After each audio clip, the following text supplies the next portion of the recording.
Hello दोस्तों, मेरे channel में आपका स्वागत है। और आज मैं एक नई सीरीज स्टार्ट करने जा रहा हूं जो कि टोटली बेस्ड होगी एमसीक्यूज पे। क्योंकि एसएससी ने अभी नया नया अपना नोटिस जारी किया जिसमें एग्जाम की डेट 1 सितंबर से लेकर 4 सितंबर तक अनाउंस की है। तो हमारे पास एक डेडलाइन आ चुकी है कि हमें तब तक अपनी प्रिपरेशन को कंप्लीट करना पड़ेगा।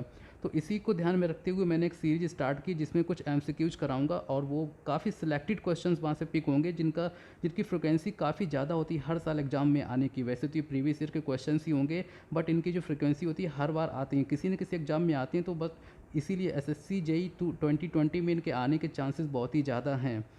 तो इसमें मैं क्वेश्चन आज के लेक्चर में लगभग 15 क्वेश्चंस कराऊंगा। ये हमारा आज का हमारा जो सब्जेक्ट है बिल्डिंग मटेरियल है, जिसमें मैंने सीमेंट टॉपिक को पिक किया। इसमें मैंने आज टोटल 15 क्वेश्चंस को ऐड किया है। तो ये जो 15 क्वेश्चंस काफ़ी इंपॉर्टेंट है, तो लेक्चर को बिल्कुल मिस मत करना, एंड तक देखना है। और जहाँ पे भी डाउट लगे अगर तो प्लीज़ कमेंट कर देना, उसके मैं अलग से डिटेल में सॉल्यूशन दे दूँगा। तो अगर आपने अभी तक मेरे चैनल को सब्सक्राइब नहीं किया तो प्लीज़ इसे सब्सक्राइब कर लो, क्योंकि अगर जब आप सब्सक्राइब करते हैं तो मुझे भी काफ़ी मोटिवेशन मिलता है। तो मुझे लगता है कि आगे और भी ज़्यादा कुछ नए टॉपिक पे वीडियो बनाना चाहिए, कुछ नई सीरीज स्टार्ट करनी चाहिए। तो प्लीज़ प्लीज़ प्लीज़ आप इसे ज़रूर सब्सक्राइब करिए और बेल आइकन को भी प्रेस करिए। So let's start the lecture. The first question is the major ingredients of Portland cement. तो हमारे पास जो पोर्टलैंड सीमेंट होती है उनके जो मेजर इंग्रेडिएंट्स होते हैं वो क्या क्या होते हैं। ऑप्शन में lime and Chilka, lime and alumina, Chilka and alumina, lime and iron.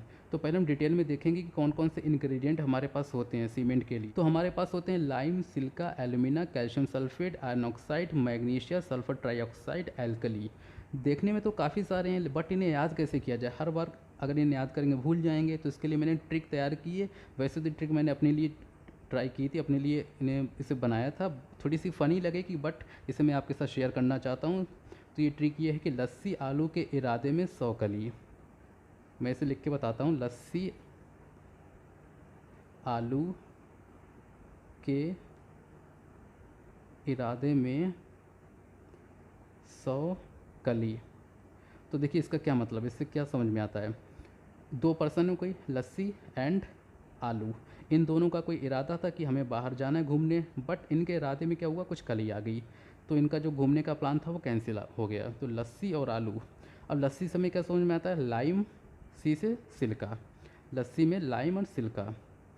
अब इसके बाद में आलू, आलू से हमें पता चलता है एल्यूमिना, के से कैल्शियम ऑक्साइड, इरादे से आयरन ऑक्साइड, में से मैग्नीशिया, 100 से सल्फ़र, कली से एल्कली। तो यहाँ से इस ट्रिक से आपको आसानी से याद हो जाएगा और कभी भी नहीं भूलेंगे। जो भी ये कॉम्पोजिशंस हैं सीमेंट के, जो भी कॉन्स्टिट्यूएंट्स हैं या फिर इंग्रेडिएंट्स बोलें, ये आप कभी नहीं भूलेंगे। ये मैं आपको गारंटी दे के बोलता हूँ। तो एक बार इसे याद कर लीजिए, मेरे मन में 10 बार बोल लीजिए मन में कि लस्सी आलू के इरादे में 100 कली। लस्सी से हो जाएगा लाइम, सिल्का, इसके बाद में आलू से हो जाएगा एल्यूमिना, के से हो जाएगा कैल्शियम सल्फेट, इरादे से हो जाएगा आयरन ऑक्साइड, में से हो जाएगा मैग्नीशिया, 100 से हो जाएगा सल्फर ट्राईऑक्साइड, और कली से हो जाएगा एल्कली। तो अब देखते हैं कि लाइम का जो कॉम्पोजिशन होता है वो होता है 60 to 65%, सिल्का का होता है 70 to 25%। ये दोनों जो हैं, ये दोनों बहुत ही ज़्यादा इंपॉर्टेंट हैं, क्योंकि हर साल एग्जाम में लाइम में सिल्का का कॉम्पोजिशन पूछा जाता है। तो इन्हें याद कर लीजिए, ज़रूर याद कर लो। 60 to 65% लाइम का और सिल्का का 17 to 25%। अब लाइम क्या करता है, लाइम क्या कंट्रोल करता है, स्ट्रेंथ को और साउंडनेस को। तो लाइम में जो बेसिकली होता है स्ट्रेंथ प्रोवाइड कराता है और साउंडनेस। अगर लाइम को मैं एक्सेस में डाल दूँ, बहुत ही ज़्यादा क्वांटिटी में डाल दूँ, तो लाइम क्या करेगा, स्ट्रेंथ को इंक्रीज कर देगा और साउंडनेस क्या है, और जो इसकी जो सेटिंग टाइम है उसको भी इंक्रीज कर देगा। मतलब जो सेट होने का टाइम है, जो लाइम मतलब जो सीमेंट हमारा सेट होगा उसका जो टाइम होगी वो ज़्यादा हो जाएगा। तो उसी तरह से अगर लाइम की क्वांटिटी को डिक्रीज कर दें तो हमारी जो स्ट्रेंथ होगी वो भी डिक्रीज हो जाएगी। इसके अलावा सेटिंग टाइम भी डिक्रीज हो जाएगा, मतलब क्विक सेटिंग हो जाएगी सीमेंट की। अब बात करते हैं सिल्का की। तो सिल्का का जो वैसे फॉर्मूला होता है SiO2, और इसकी जो कॉम्पोजिशन होती है 17 to 25%। ये क्या करता है, ये बेसिकली ये भी स्ट्रेंथ प्रोवाइड कराता है, इसके अलावा स्लो सेटिंग कराता है। ये स्लो सेटिंग मतलब धीमे धीमे सेटिंग होगी, काफ़ी टाइम बाद सेटिंग होगी सीमेंट की। फिर आता है एल्यूमिना की, फिर बात आती है एल्यूमिना। तो एल्यूमिना Al2O3 जिसकी कॉम्पोजिशन होती है 3 to 8%। अब इसका क्या काम है, ये क्या करता है, क्विक सेटिंग कराता है। इस मतलब जो सेटिंग टाइम होता है इसका बहुत ही कम होता है, बहुत ही जल्दी सेटिंग कराता है सीमेंट की।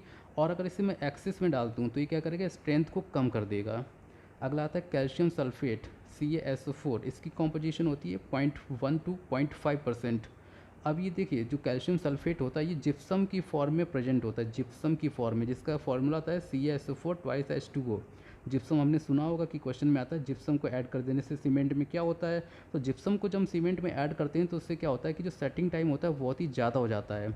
मतलब जो हमारी सीमेंट की जो सेटिंग होती है, क्विक सेटिंग होती है या फिर किसी टाइम में सेटिंग होती है, उस टाइम को बहुत ही ज़्यादा बढ़ा देता है, इंक्रीज कर देता है जिप्सम जिसमें भी ऐड होगा। तो कैल्शियम सल्फेट जो होता है जिप्सम की तरह ऐड होता है। इसके बाद में बात करते हैं आयरन ऑक्साइड की, Fe2O3, जिसकी कॉम्पोजिशन होती है 0.5 से लेकर 6%। अब देखिए जैसे कि मैं आयरन ऑक्साइड से समझ में आता है कि जहाँ भी आयरन होगा, आयरन हमारा क्या होता है कभी कभार छतों पे रखा होता है तो उसमें रस्टिंग हो जाती है, उसमें एक ब्राउन कलर आ जाता है। तो हम कह सकते हैं कि जो आयरन ऑक्साइड होता है मेनली सीमेंट में कलर प्रोवाइड कराता है, कलर प्रोवाइड कराता है। इसके अलावा फ्यूजन में काम आता है। जो हमारे डिफरेंट इंग्रेडिएंट होते हैं जब हम सीमेंट को तैयार करते हैं, हमारे जो जो भी फैक्ट्री में तैयार होता है जिसमें आग से इसको जलाया जाता है, जहाँ पे फ्यूजन होता है इसका, तो उसमें ही काफ़ी हेल्प करता है आयरन ऑक्साइड।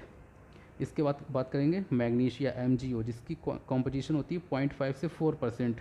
ये भी कलर देता है, ये ग्रे कलर देता है और हार्डनेस देता है। आयरन ऑक्साइड क्या करता था, ब्राउन कलर देता है। इसके अलावा मैग्नीशिया जो होता है ग्रे कलर देता है। सल्फर ट्राईऑक्साइड की बात करेंगे SO3, जो कि 1 to 2% होता है। अगर इसको एक्सिस में डाल दिया जाए तो सीमेंट अनसाउंड हो जाती है। एल्कली की बात करेंगे, एल्कली जो होती है 1% से कम होना चाहिए। ये नेसेसरी है कि एल्कली 1% से कम ही होना चाहिए। अगर इसे एक्सिस में डाल देंगे तो एफ्लोरेसेंस हो जाएगा। अब देखिए एफ्लोरेसेंस इस पिक में देख सकते हैं, जो दीवार है हमारी, जो वॉल है, उसके ऊपर ये वाइट कलर का कुछ पाउडर आ चुका है, तो इसी को एफ्लोरेसेंस बोलते हैं। तो यहाँ से हमें पता चल सकता है कि जो हमारा फर्स्ट क्वेश्चन है उसका आंसर होगा A, lime and silica. Now next question,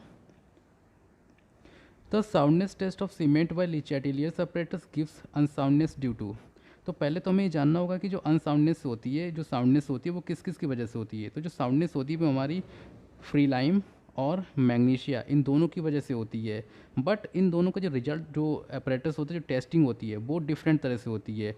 जो अगर लाइम की अगर बात करें तो लाइम के लिए हमारे पास जो Le Chatelier अपरेटस होता है, बट जो ऑटोक्लेव होता है वो दोनों के लिए होता है। तो इस क्वेश्चन में पूछा है कि जो Le Chatelier अपरेटस है वो किस लिए यूज होता है, वो होता है केवल फ्री लाइम के लिए। तो इसका आंसर होगा ऑप्शन ए। तो अगर यहीं पे पूछा जाए कि फ्री लाइम और मैग्नीशिया इन दोनों के लिए कौन सा अपरेटस यूज होता है, वो होता है autoclave, autoclave.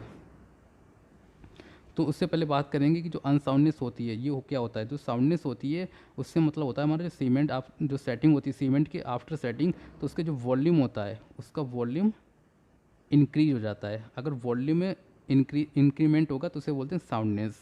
Now come to the next question 3, specific gravity of OPC is generally. तो जो स्पेसिफिक ग्रेविटी होती है OPC को जनरली 3.15 कंसीडर करते हैं। तो ऑप्शन होगा बी, आंसर हो जाएगा हमारा ऑप्शन बी। अब इसकी जो टेस्टिंग होती है वो होती है Le Chatelier's फ्लास्क से, Le Chatelier apparatus से ही इसकी टेस्टिंग होती है किसकी, स्पेसिफिक ग्रेविटी की, जिसकी अप्रॉक्सीमेट वैल्यू होती है 3.15। Now next question, question number 4, compound of cement which reacts immediately with water and sets first. तो जो सीमेंट को कुछ कंपाउंड्स होते हैं जिसे हम बोगस कंपाउंड भी बोलते हैं, बोगस कंपाउंड। तो ये 4 तरह के होते हैं, 4 टाइप्स के होते हैं, try calcium silicate, try calcium aluminate, die calcium silicate और टेट्रा कैल्शियम एल्यूमिनियम फेरेट। तो ये 4 तरह के होते हैं। तो सबसे पहले इनके बारे में जानेंगे कि कौन कौन से तरह के क्या क्या करते हैं। तो सबसे पहले होता है ट्राई कैल्शियम सिलिकेट, C3SEC भी बोलते हैं। इसकी जो कॉम्पोजिशन होती है वो होती है 25 to 50%। अभी देखिए सबसे बेस्ट सीमेंटिंग मटेरियल होता है ये हमारा। जितने भी बोगस कंपाउंड होते हैं फोर्थ, उन चारों में जो सबसे ज़्यादा इंपॉर्टेंट, सबसे अच्छा होता है वो होता है C3S, ट्राई कैल्शियम सिलिकेट। इसकी जो मेनली जो रिस्पॉन्सिबल होता है ये होता है अर्ली हार्डनेस के लिए और स्ट्रेंथ के लिए। जो मेन जो स्ट्रेंथ प्रोवाइड कराता है वो होता है ट्राई कैल्शियम सिलिकेट। अगला आता है डाई कैल्शियम सिलिकेट C2S, जिसकी कॉम्पोजिशन होती है 25 to 40%। अब इसका देखो हाइड्रेशन जो होती है वो स्लोली होती है, ये एक लॉन्ग टर्म के लिए इसका यूज होता है। लाइक अगर किसी डैम की कंस्ट्रक्शन हो रही है, किसी डैम के लिए कंस्ट्रक्शन हो रहा है, तो उसमें हम C2S की क्वांटिटी को ज़्यादा रखेंगे क्योंकि ये एक लॉन्ग टर्म के लिए होता है। जैसे जैसे टाइम बढ़ेगा वैसे वैसे ये स्ट्रेंथ को प्रोवाइड कराता है। बट जो अल्टीमेट स्ट्रेंथ होती है, जो अल्टीमेट स्ट्रेंथ होती है वो सबकी इक्वल होती है। वो चाहे कोई सा भी हो, उन सबकी स्ट्रेंथ, अल्टीमेट स्ट्रेंथ सबकी इक्वल होती है। थर्ड आता है ट्राई कैल्शियम एल्यूमिनेट C3A, जिसकी कॉम्पोजिशन होती है 5 to 11%, जो कि रैपिडली रिएक्ट करता है वाटर और responsible for flash setting. C3A होता है, ये क्या करता है, वाटर के साथ में एकदम से रिएक्ट करता है और फ्लैश सेटिंग कराता है, तुरंत के तुरंत सेट हो जाएगा सीमेंट। इसके बाद में फोर्थ आता है tetra calcium aluminium ferrite C4AF, जिसकी कॉम्पोजिशन होती है 8 to 14%। ये सबसे पुअरेस्ट सीमेंटिंग वैल्यू होती है इसकी, इसका कोई भी मतलब नहीं होता है, इसका कोई यूज नहीं होता है। तो ये हमारे पास 4 तरह के सीमेंट के कंपाउंड हो चुके हैं, तो इससे हम आंसर अपना दे सकते हैं। हमारा क्वेश्चन था compound of cement which reacts immediately with water and set first, तो वाटर के साथ सबसे पहले रिएक्ट करता है ट्राई कैल्शियम एल्यूमिनेट, तो आंसर हो जाएगा option B. Now come to the next question. Gypsum is added to cement. अभी हमने जिप्सम के बारे में देखा था, जिप्सम जो होता है कैल्शियम सल्फेट की तरह ऐड होता है, जिसका क्या काम होता है, ये सेटिंग टाइम को बढ़ा देता है, सेटिंग टाइम को इंक्रीज कर देता है। एक ऐसा कंपाउंड होता है जो कि सेटिंग टाइम को डिक्रीज कर देता है, वो क्या होता है C3A। और ये जिप्सम क्या करता है, सेटिंग टाइम को इंक्रीज कर देता है, इसका मतलब ये किसे काउंटरैक्ट करेगा, ये C3A को काउंटरैक्ट करेगा, इसका मतलब इसका आंसर हो जाएगा option D. Now come to the next question. Water cement ratio is generally expressed volume of water required per. तो जो वाटर सीमेंट का जो रेशियो होता है हमारा, वाटर सीमेंट का रेशियो, ये हम एक्सप्रेस करते हैं पर 50 kg of cement, per 50 kg of cement, तो आंसर हो गया option C. Next question, water required per bag of cement is, जो हमारे पास वाटर रिक्वायरमेंट होती है एक बैग सीमेंट के लिए, वो कितनी होती है। सबसे पहले हमें पता होना चाहिए कि जो एक बैग होता है, 1 बैग इक्वल टू होता है 50 kg के, जिसको डिटेल में देख। वेट ऑफ 1 बैग सीमेंट, तो हमारे पास जो एक बैग सीमेंट होता है उसका तो वेट होता है 50 kg। अब जो हाइड्रेशन के लिए जितनी भी वाटर की रिक्वायरमेंट होती है वो थी 23%। जब भी सीमेंट का हाइड्रेशन होता है, जिसकी सेटिंग होती है, उसके लिए जो भी वाटर की रिक्वायरमेंट होती है वो 23% होती है। बट क्या होता है कि कुछ वाटर जो होता है सीमेंट के पोर्स में इकट्ठा हो जाता है, जो कि हाइड्रेशन के टाइम पे इवेपोरेट हो जाता है और उस वाटर की रिक्वायरमेंट को फुलफिल नहीं कर पाता है, तो इसलिए हमें कुछ एक्स्ट्रा वाटर की रिक्वायरमेंट होती है, जो कि होता है 15%। तो हमारे पास जो टोटल वाटर की रिक्वायरमेंट होती है 23 + 15 इक्वल टू 38%। तो कह सकते हैं अगर कंप्लीट हाइड्रेशन कराना है तो हमें 38% की रिक्वायरमेंट होगी। अब देखिए 38% वाटर की रिक्वायरमेंट होती है, हमारे पास सीमेंट कितना 50 kg, तो 50 kg के अकॉर्डिंग अगर हमें वाटर के कैलकुलेशन करना तो हो जाएगा 50 का 38% निकालेंगे तो वो आ जाएगा 19 kg। तो इसका मतलब हमारा आंसर हो जाएगा, अब देखिए 19 तो ऑप्शन में है नहीं, बट हमें एक अप्रॉक्स आंसर चाहिए, तो जो कि हो जाएगा 14 kg। तो answer would be B. Next question, pozzolanas are rich in. तो जो पोजोलोना होता है उसमें वो किसके लिए होता है, उसमें क्या कौन सी क्वांटिटी सबसे ज़्यादा होती है। तो पोजोलोना क्या होता है पहले देखते हैं। पोजोलोना जो होते हैं सिलिसियस मटेरियल होते हैं, जिसके पास उनकी कोई भी सीमेंसियस प्रॉपर्टी नहीं होती है, मतलब जो सीमेंट में प्रॉपर्टी होनी चाहिए उस तरह की प्रॉपर्टी पोजोलोना में कोई नहीं होती है। बट जब वो रिएक्ट करते हैं कैल्शियम हाइड्रोक्साइड के साथ में, एक हाइड्रेशन प्रोडक्ट होता है सीमेंट का, पोर्टलैंड सीमेंट का, जब उसके साथ में वो रिएक्ट करते हैं तो क्या करते हैं, एक सीमेंटिंग और एक स्टेबल नेचर बनाते हैं। मतलब जब वो CaOH के होल ट्वाइस कैल्शियम और हाइड्रोक्साइड के साथ में रिएक्ट करते हैं तो एक सीमेंशियस मटेरियल कन्वर्ट करते हैं, उसमें कन्वर्ट हो जाते हैं, बनाते हैं। मतलब जब पोजोलोना कैल्शियम हाइड्रोक्साइड के साथ में रिएक्ट करता है तो एक सीमेंशियस मटेरियल तैयार होता है, एक सीमेंशियस मटेरियल बन के आता है। तो इससे कह सकते हैं कि पोजोलोना जो होते हैं वो रिच होते हैं सिलिका में। तो आंसर हो जाएगा option A. Now come to the next question, identify which grade of cement is not available in Indian market. तो इंडियन मार्केट में सीमेंट की कौन सी ग्रेड अवेलेबल नहीं है। तो हमारे इंडियन मार्केट में 3 तरह की ग्रेड अवेलेबल हैं, 33, 43, 53। तो कौन सी अवेलेबल नहीं है, 23 ग्रेड। अब इन ग्रेड से क्या मतलब है, अगर सपोज 33 ग्रेड की सीमेंट है, लाइक OPC 33 दी हुई है, तो उससे क्या समझ में आता है, उससे समझ में आता है कि 28 डेज के बाद जो सीमेंट की स्ट्रेंथ होगी वो होगी 33 मेगा पास्कल, या फिर कह सकते हैं 33 न्यूटन पर mm²। तो आंसर हो जाएगा इसका ऑप्शन ए। 23 ग्रेड की जो सीमेंट होती है वो हमारे मार्केट में अवेलेबल नहीं होती है। Now next question, the volume of 1 bag cement. एक बैग सीमेंट जो हमारे पास होता है, एक बैग सीमेंट, उसका वॉल्यूम कितना होता है। तो उसका वॉल्यूम होता है 35 लीटर। तो अगर इसमें मैं क्यूबिक मीटर में कन्वर्ट करूँ तो हमारे पास आएगा 0.035 मीटर क्यूब। तो यहाँ से जो अप्रॉक्सीमेट आंसर निकल के आएगा वो होगा 0.0347। Option B would be the correct answer. Now next question, for 1 cubic metre of concrete composition दिया है 1:2:4, the number of cement bags required. तो इस तरह के क्वेश्चन जो होते हैं कई बार हर बार एग्जाम में आते हैं, जो कि न्यूमेरिकल में कंसीडर होते हैं। इस तरह के क्वेश्चन एसएससी में हर साल आते ही आते हैं, कोई ना कोई क्वेश्चन एक आ ही जाता है। तो इस तरह के क्वेश्चन को आसान ध्यान से देखिए और उसका कॉन्सेप्ट समझिए क्या होता है। सबसे पहले देखेंगे volume of wet concrete equal to 1.54 times volume of dry concrete. इस तरह के क्वेश्चन में जब भी कॉम्पोजिशन दी होती है, वॉल्यूम दिया होता है, तो जो भी वॉल्यूम दिया होता है उसको हम ड्राई कंक्रीट एज्यूम करके चलते हैं। तो उसको ड्राई कंक्रीट को कन्वर्ट किया जाता है वेट कंक्रीट में। कन्वर्ट करने के लिए हमें 1.54 से मल्टीप्लाई करना पड़ता है। ये जो फैक्टर होता है 1.54, ये सबसे इंपॉर्टेंट होता है, क्योंकि इसी की वजह से अगर इससे मल्टीप्लाई नहीं करेंगे तो हमारा कोई ना कोई ऑप्शन दूसरा मैच कर जाएगा, जो कि करेक्ट आंसर नहीं होगा। इसलिए इस फैक्टर को हमेशा ध्यान में रखिए। 1.54 सबसे पहले इसको मल्टीप्लाई करेंगे जो भी वॉल्यूम दिया हुआ है, तो हमारा वॉल्यूम निकल के आएगा 1.54 मीटर क्यूब, क्योंकि हमारे क्वेश्चन में 1 मीटर क्यूब दिया हुआ है। अब कंपोजिशन देखेंगे 1:2:4, जो कि सीमेंट एंड एग्रीगेट होता है। अब निकालेंगे वॉल्यूम ऑफ सीमेंट का। सीमेंट का वॉल्यूम कैसे निकालते हैं, 1 अपॉन टोटल जितना भी होगा ratio 4 + 2 + 1 that is 6 into cement का निकालने, तो सीमेंट के रेशियो को मल्टीप्लाई भी करना पड़ेगा। सीमेंट हमारे पास कितना है 1 इंटू जो भी वॉल्यूम है 1.54, तो निकल के आएगा 0.22 क्यूबिक मीटर। तो हमें सीमेंट का वॉल्यूम पता चल गया। अब देखिए जो हमारा सीमेंट का 1 बैग होता है, 1 बैग सीमेंट होता है, वो होता है 50 kg का, और उसका वॉल्यूम कितना होता है 0.035।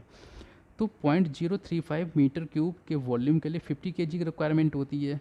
तो वही मैं अगर कहूँ 0.22 क्यूबिक मीटर के लिए कितनी रिक्वायरमेंट होगी, तो 0.22 के लिए होगी 0.22 डिवाइड बाई कितना 50 इंटू 0.035, जो कि आंसर निकल के आएगा 314.3 kg। ये तो हमें वाटर का वेट अभी पता चला है, कितने सीमेंट की रिक्वायरमेंट होगी, सीमेंट का भी हमें वेट पता चला है। लेकिन नंबर ऑफ बैग्स निकालने के लिए टोटल वेट पता चल गया। तो अब हम क्या करेंगे, एक बैग सीमेंट कितना 50 kg का होता है, टोटल वेट को 1 बैग से डिवाइड करेंगे तो नंबर ऑफ बैग निकल के आ जाएंगे 6.29, जो कि अप्रॉक्सीमेट हो जाएंगे 6.3। तो हम चेक करेंगे आंसर कितना है हमारा 6.3। Option D would be correct. Now come to the next question, the standard consistency test is done in a. जो स्टैंडर्ड कंसिस्टेंसी टेस्ट होता है ये हमारा डन होता है विकेट अपरेटस से। विकेट अपरेटस और किस लिए यूज हुआ था, विकेट अपरेटस यूज हुआ था हमारा जो इनिशियल सेटिंग टाइम होता है, फाइनल सेटिंग टाइम होता है, उनके लिए भी यूज होता है विकेट अपरेटस। क्योंकि जो स्टैंडर्ड कंसिस्टेंसी होती है इसी का होता है कि वाटर कंटेंट हमारे पास निकल के आता है, जिसको पी नाम देते हैं, और इस पी को रेफरेंस लेके इसी के कुछ ना कुछ परसेंटेज से हम इनिशियल सेटिंग टाइम और फाइनल सेटिंग टाइम को कैलकुलेट करते हैं। तो ऑप्शन आंसर हो जाएगा इसका option D. Next question, the amount of water used in performing setting time of cement. तो इसमें देखिए इस क्वेश्चन में पी को हमने एज्यूम किया स्टैंडर्ड कंसिस्टेंसी ऑफ सीमेंट। तो पूछ रहा है कि जो सेटिंग टाइम होता है उसके लिए जो टेस्ट करते हैं उसमें कितने वाटर की रिक्वायरमेंट होती है, तो वो होती है हमारे पास 0.85। तो इसका आंसर हो जाएगा option D 0.85 P. Next question, initial setting time of ordinary Portland cement. तो जो हमारी ओपीसी होती है ऑर्डिनरी पोर्टलैंड सीमेंट, उसका जो इनिशियल सेटिंग टाइम होता है 30 मिनट। आंसर हो जाएगा बी ऑप्शन। अब देखिए ये तो हो गया आपकी इनिशियल, एक होती है फाइनल सेटिंग टाइम। फाइनल होता है हमारे पास 10 आवर 10 घंटे, या फिर इसे मिनट में कन्वर्ट करेंगे 600 मिनट 600 मिनट्स। अगर पूछे कि फाइनल सेटिंग टाइम कितना होता है ओपीसी का, अगर फाइनल सेटिंग टाइम पूछे तो होगा 10 hours. So the answer would be option B. Next question, you are asked to construct a massive concrete dam, the type of cement you will use। अगर आपसे पूछा जाए कि आपको एक मैसिव कंक्रीट डैम बनाना है तो आप किस तरह का सीमेंट यूज करेंगे, तो देखिए जब भी मैसिव कंक्रीट डैम बनाना होता है उसके लिए हमें एक लो हीट सीमेंट की रिक्वायरमेंट होती है। लो हीट सीमेंट क्यों, इसमें सबसे ज़्यादा कॉम्पोजिशन होती है C2S की। अब C2S किस लिए होता था, जो कि बहुत ही स्लोली हाइड्रेशन कराता है। एक लॉन्ग टर्म के लिए इसका यूजफुल होता है। तो क्योंकि डैम हमें लंबे समय के लिए बनाना है, तो जैसे जैसे लाइफ टाइम बढ़ेगी वैसे वैसे इसकी स्ट्रेंथ भी बढ़ेगी, डैम की स्ट्रेंथ बढ़ेगी, तो वहाँ पे हमें लो हीट सीमेंट की रिक्वायरमेंट होगी। तो answer would be option C. तो यहीं पे आज का लेक्चर कंप्लीट होता है। तो अगर आपको लेक्चर पसंद आए तो प्लीज़ इसे लाइक करिए और मेरे चैनल को सब्सक्राइब ज़रूर करना। मैंने पहले भी बोला था कि जब आप सब्सक्राइब करते हैं तो मुझे काफ़ी मोटिवेशन मिलता है और मुझे लगता है कि आगे और भी वीडियो इसी तरह से कंप्लीट किए जाएँ, ऐसे बनाए जाएँ। तो प्लीज़ सब्सक्राइब ज़रूर करना मेरे चैनल को। और अगर कोई भी डाउट हो या फिर आपको लगता है कि किसी भी टॉपिक पे कोई वीडियो बनाना चाहिए तो आप उसको प्लीज़ कमेंट करके बताइए, मैं उस टॉपिक पे वीडियो ज़रूर बनाऊंगा। और किसी भी क्वेश्चन में डाउट हो, आपको कोई क्वेश्चन में फंस जाते हैं तो उस क्वेश्चन को कमेंट में टाइप करिए, मैं उसका आंसर भी दूंगा। So thank you for watching my video.